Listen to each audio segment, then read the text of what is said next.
MLA గారు వస్తారంటారా? 6 గంటలకల్లా వస్తానన్నారు. 8 అయింది, ఇంతవరకు రాలా. లేటుగా రావడం ఈ నాయకులకు బాగా అలవాట్లేండి. ఒరే మనకి చాక్లెట్లు ఎప్పుడు ఇస్తారా? జెండా ఎగిరేసాక. ఆ జెండా ఎప్పుడు ఎగిరేస్తారు? ఎవరో పెద్ద మనిషి వస్తారంట. ఆయన ఎప్పుడు వస్తాడు తెలీదు. ఈ పాటికి ఢిల్లీ దగ్గర నుంచి గల్లీ వరకు అన్ని చోట్ల జెండా వందనం చేసేసి ఉంటారు.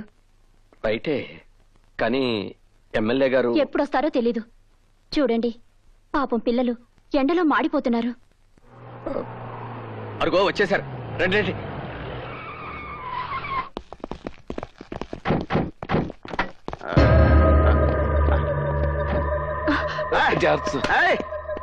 I'm perfect steady. Follow me. ఎవరు?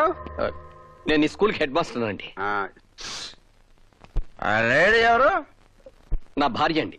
ఈ స్కూల్లోనే సైన్స్ టీచర్ గా పనిచేస్తుంది. సూపర్. ఓకే రండి. ప్లీజ్.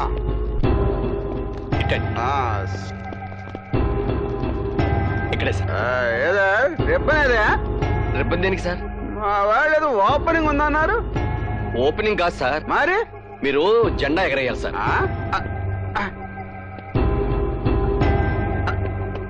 ఏమయ్యా, నీ కళ్ళకి నేనేమైనా బోకులా కనిపిస్తున్నానా? అదేమిటి సార్? లేకపోతే ఏమిటయా, ఎవడన్నా గాలిపటాలు ఎగరేస్తారు, పావురాలు ఎగరేస్తారు, కాళ్ళు ఎగరేస్తారు. ఈడవడంటే బాబు కోతుల పోక్కుంటూ వెళ్ళమంటాడు. ఇవాళ ఆగస్టు 15 సార్. అయితే ఏంటయా నీ పుట్టినరోజా? మన దేశానికి స్వతంత్రం వచ్చిన రోజు. దానికి నేనేం చేయాలయ్యా బాబు? ఈ తాడు లాగండి. అయితే ఏమవుతుంది? జెండా ఓపెన్ అవుతుంది. ఓ సింతేనా? ఇలాంటి చాలా లాగేశాను, లాగేస్తాను.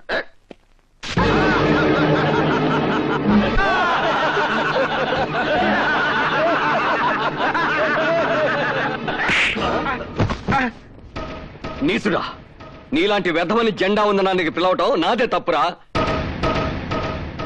నీ పాపిష్టి చేతులతో ఆ జెండాను తాకే అర్హత కూడా నీకు లేదురా. గాంధీ, ఏంటి నాన్నగారు? ఈ జెండా నువ్వెగరై.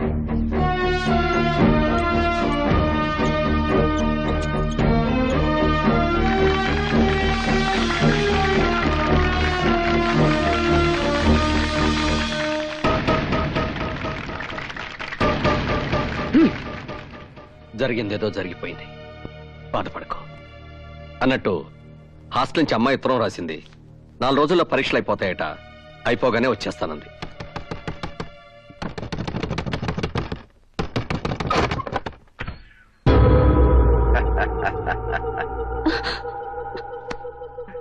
ఏట్రా షాక్ అయిపోయి చూస్తున్నావు? తాగొచ్చానా? లేదు, నువ్వు చెంప మీద కొట్టిన దగ్గర నుంచి పచ్చి మంచినీళ్ళు కూడా కొట్టలేదు. ఎందుకు వచ్చావు ఇక్కడికి? నువ్వు హెడ్ మాస్టర్ కదా, నా హెడ్ లోకి పెద్ద డౌట్ వచ్చింది, అది తీర్చుకుందామని వచ్చాను. ఏమిటది? పొద్దున ఏంట్రా అన్నావు? ఈ రోజు ఆగస్టు 15 మన దేశానికి స్వాతంత్రం వచ్చింది అన్నావా? అవును. ఊరికా అన్ని జోకులు. ఇదిగో పొద్దునమ్మా, నువ్వు చెప్పు, మన దేశానికి స్వాతంత్రం వచ్చిందా? ఇంత రాత్రిపూట ఇంటికి వచ్చి గొడవ చేయడం బాగాలేదు. బయటకెళ్ళండి. నేను అడిగిన ప్రశ్నకు సమాధానం చెప్పు. స్వాతంత్రం వచ్చిందా రాలేదా? వచ్చింది. నువ్వు కూడా మళ్ళీ అబద్ధాలు, అన్ని పొగుడు బుద్ధులు. రే గాంధీ గారు ఏమన్నారా? ఆడది అర్ధరాత్రి ఒంటరిగా నడిచినప్పుడే మన దేశానికి స్వాతంత్రం వచ్చినట్టు చెప్పాడండి. అయితే ఈ రాత్రితో తేలిపోవాలి మన దేశానికి స్వాతంత్రం వచ్చిందా రాలేదా అని. ఓ పని చేయ పంతులమ్మా, నువ్వు ఈ అర్ధరాత్రి ఒంటరిగా గాంధీ సాక్షి దాకా వెళ్లి సేఫ్ గా తిరిగి వచ్చావనుకో, మీ మొగుడు పిల్లలు చెప్పినట్టుగా మన దేశానికి స్వాతంత్రం వచ్చినట్టే, లేకపోతే రానట్టే. ఏంటలా చూస్తున్నావు? వెళ్ళు. నువ్వు వెళ్ళేదనుకో మీ ఆయన పంపిస్తాను. రోడ్డు మీద కాదు, పైకి. ఆయన చెయ్యదు. అయితే బయలుదేరు. నువ్వు వెళ్ళొద్దు, వెళ్ళొద్దు. లేకపోతే నువ్వు పోతావు. నేను చచ్చిపోయినా పర్లేదు. అయితే చావు. ఆయన చేయకండి, నేను వెళ్తాను.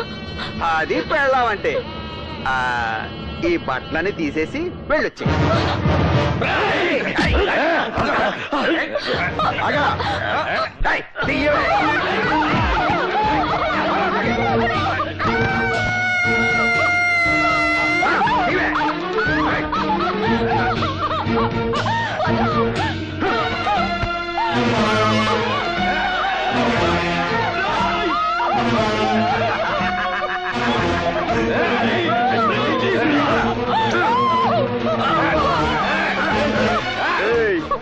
దాని కూడా వెళ్ళి స్వాతంత్రం వచ్చిందో రాలేదు వచ్చి చెప్పండి వెళ్ళు.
నా పేరు రామనాథం.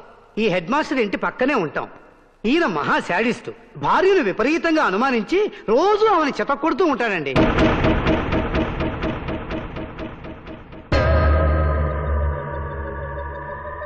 నేను ఆయన స్కూల్లో లెక్కల మాస్టర్నండి.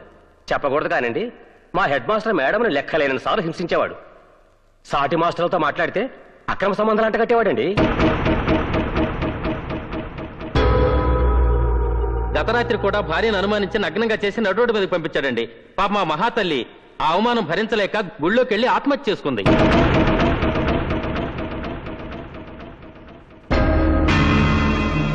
భార్యని అవమానించి అనుమానించి ఆమె మరణానికి కారకుడైన ఈ ముద్దాయికి సెక్షన్ 302 ప్రకారం యావజ్జీవ కారాగార శిక్ష విధించటమైనది.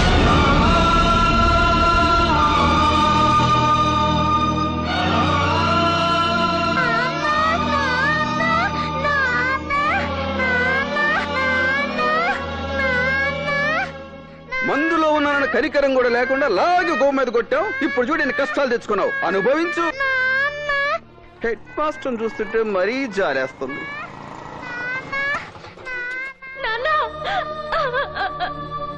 నాన్న, ఏంటి నాన్న ఇది?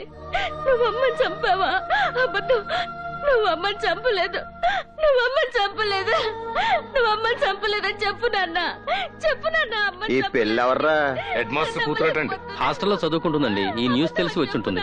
తల్లి కన్నా పెళ్ళే బాగుంది కదరా. చెప్పు నాన్న. ముందుగానే ఈ అమ్మాయిని చూసింటే రాత్రి తల్లికి బదులు కూతురు పంపించేవాడా? పోనీ ఈ రాత్రికి ఈఎంఐని పంపించండి. ఏంత అందాన్ని బట్ట బయలు చేస్తావేట్రా? 4 గోళ్ల మధ్య మనమే చూసుకుందాం.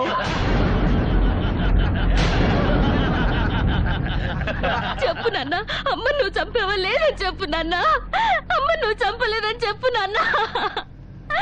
చెప్పు నాన్న, నువ్వు చంపలేదని చెప్పు నాన్న.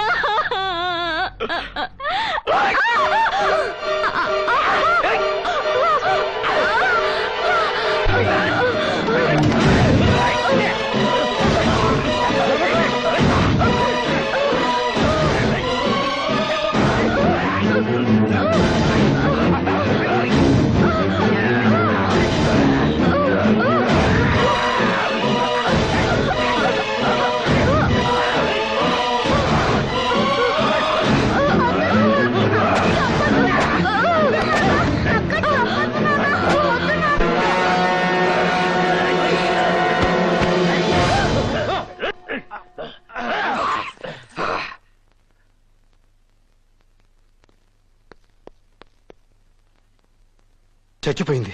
ఎస్, నా కూతురు చచ్చిపోయింది.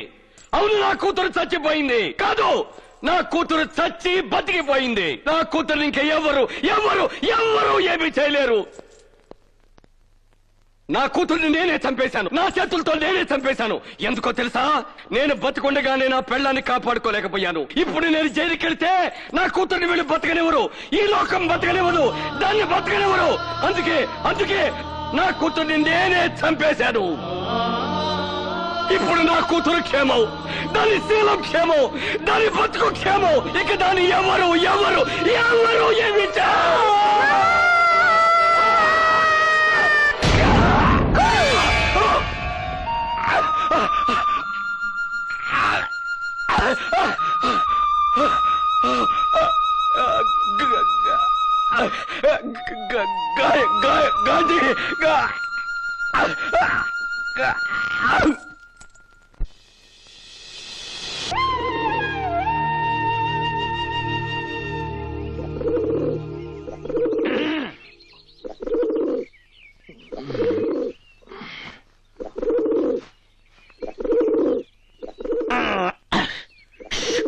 గాంధీ అన్న నిద్రపోతున్నాడు.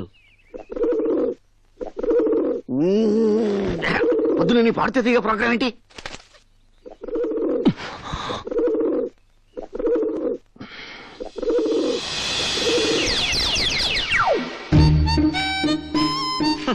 అరవద్దే పిచ్చి మొహమా, అన్న కోపం వస్తుందని పావురానికి చెప్పినట్టు చెప్పాను. నా మాట విన్నావా? లతా మంగేష్కర్ టైప్ లో కుహు కుహు అని కూని రాగాలు తీసావు, కూని అయిపోయి టిఫిన్ అయిపోయావు. అంతే అన్నా, నేనేసే చెప్తా. ఏయ్ ఏసేనా, ఎరగది ఎరగది పిచ్చి మొహమా. దరిద్రం చండాలం, ఎవడ్రా అప్రాచ్య ఈ బొమ్మికి విసిరేసింది? ఏ పంతులు, ఏంటి వాయిస్ రైజ్ అవుతుంది? అది అన్న తినేసింది. అయ్యో అయ్యో, ఇది సాక్షాత్తు అన్నగారు తిని పారేసిన బొమ్మి కాండి. నేనెవరో వేశారనుకున్నాను. మహాప్రసాదం. ప్రసాదం ఏం తెచ్చావు? పులిహోర తెచ్చానండి. ఎలా పట్రా? అది అమ్మవారికి నైవేద్యం పెట్టి. పెట్టండి, ఎవరికి నైవేద్యం ఏంటా? అలాగే చిత్తం. అసలు దేవతలకు నైవేద్యం పెట్టడం ఏమిటండి నా మొహం? మీలాంటి వాళ్ళకు నైవేద్యం పెడితేనే పుణ్యం, పురుషార్థం. కానివ్వండి. మార్తమే పాపం దుర్వాదు స్వప్ననాశని కాండాత్ కాండాత్ ప్రరోహంతి పరుష పరుష పరి. క్షమించమ్మా, భక్తితో చేయాల్సిన పూజ భయంతో చేయాల్సి వస్తోంది. గట్టిగా గంట కొట్టడానికి వీల్లేదు, పెద్దగా మంత్రాలు చదవటానికి వీల్లేదు. చివరికి నీకు నేను నైవేద్యం పెట్టే పరిస్థితి కూడా నోచుకోలేదు. అపరాధ సహస్రానికి ఏంటి హెల్లించిన. ఎవరు అది కాలింగ్ బెల్ కొట్టింది? నేను కాదన్నయ్యా, ఈయన కొట్టాడు. నమస్తే అన్న. ఏంట్రా? నిన్ను మన ఎంపీ నరసింహ గారు రమ్మంటున్నారు. ఎక్కడున్నాడు? పెద్దగా అనాశవానికి కర్మకాండలు చేస్తున్నాడు. ఇంతవరకు ఇటువంటి మంచి మనిషిని నేను చూడలేదు. ఆయన మనిషి అన్నావంటే ముందు వెనక చూడకుండా నిన్ను మర్డర్ చేస్తా. హలో మహాత్ముడయ్యా ఆయన. ఎవడు వీడు? పొద్దున్నే తలకొరి పెట్టేస్తున్నావు. ఎవడికెరక నడి రోడ్డు మీద పడి ఉన్నాడు. రాజకీయ నాయకులం కదా, జరంత పబ్లిసిటీ ఉంటదని బొందలగడ్డగా తోలుకొచ్చిన. అది సరే, నన్నెందుకు రమ్మన్నావు? ఆ అప్పర్ బత్తోనికి కిందోని చూడు.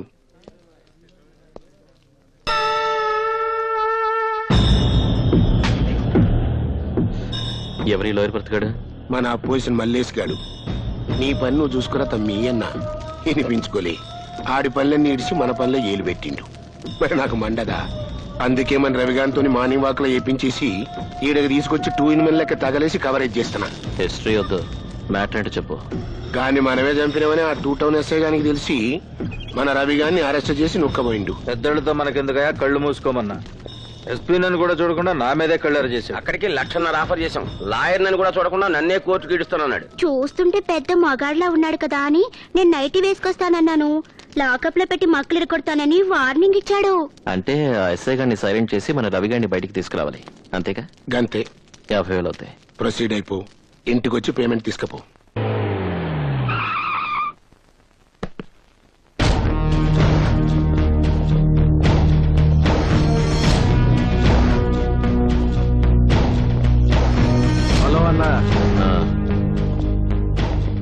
నువ్వేనా కొత్తగా వచ్చిన ఎస్ఐవి? మీరెవరు? తీశాడు, మన దేశం పరువు మొత్తం తీశాడు. రాజమండ్రిలో ఉంటూ గోదావరి గురించి తెలియనోడు ఉండొచ్చు, విజయవాడలో ఉంటూ కృష్ణానది గురించి తెలియనోడు ఉండొచ్చు. నువ్వు ఈ ఏరియాలో ఉంటూ మా గాంధీ అన్న గురించి తెలియకుండా ఉన్నావంటే టూ ఇన్సల్ట్. ఓ, గాంధీ అంటే నువ్వేనా? ఇంట్రొడక్షన్ తర్వాత ముందు ఆ సెల్ కేసెట్ ఇవ్వు. ఎందుకు? తలుపులు తీసి మా వాడిని తీసుకెళ్ళడానికి. నేనే తలుపులు తీస్తాను. మీ వాడిని బయటికి తీయటానికి కాదు, మిమ్మల్ని లోపల తీయటానికి. ఇదే మరి సీరియస్ లో కామెడీ అంటే. కామెడీ ఏంట్రా? వీళ్ళతో వచ్చిన గొడవే ఇది. కాకి డ్రెస్ వేసుకోగానే వీరావేశం వచ్చేస్తుంది. అర్జెంట్ గా అన్యాయాలను ఎదుర్కొని నాలాంటి వాళ్ళని బొక్కలో తోయాలని ఆత్రంగా ఉంటుంది. దీనివల్ల మీకు బెనిఫిట్ ఏంటి సార్? ఇలా కూర్చొని ఆలోచించండి. ఇప్పుడు వ్యాస్ గారు ఉన్నారు, ఆయన మీకన్నా పవర్ఫుల్ ఆఫీసరే కదా. ఆయన చనిపోతే ఏం చేశారు? జనాలతో పాటు మీ పోలీస్ వాళ్ళు మర్చిపోయారు. అలా ఎంతో మంది చచ్చిపోతున్నారు, మనము మర్చిపోతున్నాం. ఇప్పుడు మాలాంటి వాళ్ళని తీసుకోండి. మా అన్న వీరప్పనున్నాడు, అడవిలో పెట్టమాసం తింటూ గన్నపు చెక్కలు గాలి పీల్చుకుంటూ జాలీగా బతికేస్తున్నాడు. మా భాయ్ దావుతున్నాడు, షార్జాలో క్రికెట్ మ్యాచ్లు చూసుకుంటూ సినిమా హీరోల చేత డాన్సులు చేయించుకుంటూ హెరాయిన్ పిలుచుకొని హాయిగా బతికేస్తున్నాడు. మా పిన్ని పూలాందేవి 60-70 మటలు చేసింది. ఇప్పుడు ఎంపీ అయింది. నీలాంటి 10 మంది ఆఫీసర్స్ సెక్యూరిటీగా పెట్టుకుని సంబంధంలో నుంచి పార్లమెంట్ కి దర్జాగా షిఫ్ట్ అయిపోయింది. సలహాలు ఇస్తున్నారా? వింటే పైకొస్తావు, వినకపోతే పైకి పోతావు. పిక్ ప్యాకెట్ కింద, బ్లాక్ టికెట్ కింద, మానబంగారు కింద, మర్డర్ కింద రేట్లు ఫిక్స్ చేసుకో. సెంటర్ లో సైట్ కొనుక్కుని సెటిల్ అయిపోవచ్చు. ఎంత ధైర్యం మీకు? నా పోలీస్ స్టేషన్ వచ్చి నన్నే బెదిరిస్తారా? లేకపోతే పక్క స్టేషన్కి వెళ్ళి మిమ్మల్ని బెదిరిస్తారా? షటప్. మన ఇంటి నంబర్ ఎంత? ఎంతరా? 267677.